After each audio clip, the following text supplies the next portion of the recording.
مولوی صاحب کو لڑکی سے پیار ہو گیا۔ انہوں نے سوچا کہ اپنے پیار کا اظہار کیسے کریں۔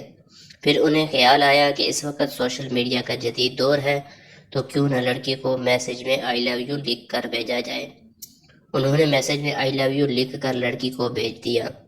تھوڑی دیر بعد میسج آیا تو مولوی صاحب خوش بھی ہوئے اور کچھ گھبرائے بھی کہ نہ جانے کیا لکھا ہوگا۔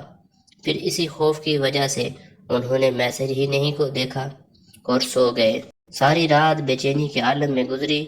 صبح اٹھ کر 2 رکعت نفل ادا کیے اور پھر ہچکچاہٹ کے ساتھ میسج کھول کر دیکھا تو ان کے ہوش ہی اڑ گئے۔ میسج میں لکھا تھا، message sending fail, please recharge your account and try again. لڑکا بولا، آنٹی جی اس بار آپ کے ہاں بیٹا ہی ہوگا۔ آنٹی بولی، تم کو کیسے پتا چلا؟ لڑکا، آپ کی پھٹی شلوار سے مجھے اس کی مونچھیں نظر آ رہی ہیں۔